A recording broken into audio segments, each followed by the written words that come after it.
Hey noobs, Mr. Frog here. Today, we're going to be taking a look at Kaiju Princess, a new time management H game developed by Panty Parrot and published by Mango Party. The game is not censored by default on Steam, so you can get straight into the game right after installing. Now with that out of the way, the simplest way to explain this game would be to imagine if you took Godzilla and you made him into a cute, lazy anime girl.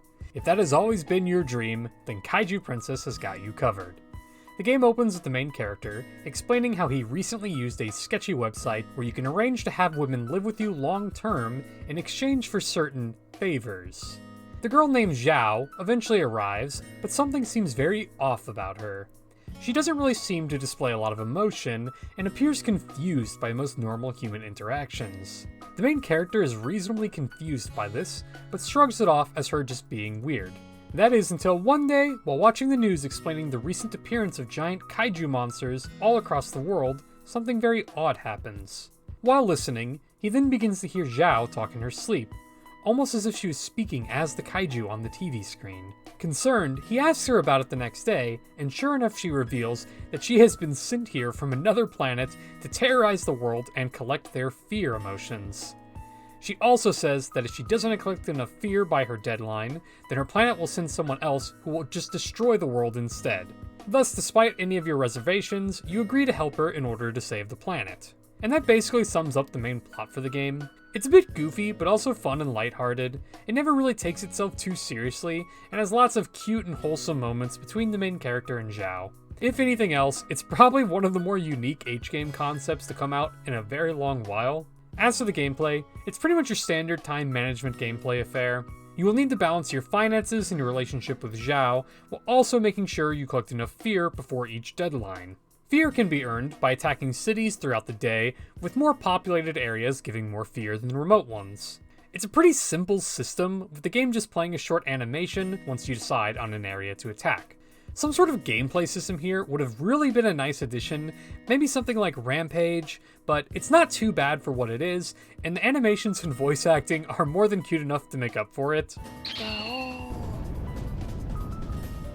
Sometimes areas can also give extra rewards, such as items, extra money, and also occasionally H scenes and outfits can be unlocked, so make sure to be on the lookout. As for your relationship with Zhao, you will need to care for her by spending time with her to build your relationship level. You can spend time with Zhao in a variety of ways, and the way in which she reacts to you will depend on your relationship level. You also need to regularly feed Zhao as per your contract with her, so keep a close eye on her hunger level, or she will become very unhappy with you. Aside from feeding her, you will also need to clean your room on a regular basis as well to keep her mood from declining. Finally, you can also use some of your time to earn money by working a part-time job. All the jobs are just random events that can sometimes go good or bad, and can sometimes even lead to you coming home with food for Zhao. You can then use the money you've earned to buy several things, such as usable items to boost Zhao's mood, key items that can permanently boost your H stats, and also toys for the H scenes. Which leads us onto the real content of this game. The H content. At any time during the day, you can choose the minigame. It's a fairly intricate minigame that mostly revolves around you balancing your stamina level with Zhao's pleasure levels. I unfortunately can't show too much of it for this video, but I will say it is pretty fun and a very well designed minigame. The animations and visuals are all fantastic as well, with lots of customization and costume options. Aside from the minigame, you will also occasionally unlock H scenes as you destroy towns, and also as you increase your relationship progress. There's lots of H content always popping up in this game, and you can go back and re-watch them at any time from the home screen.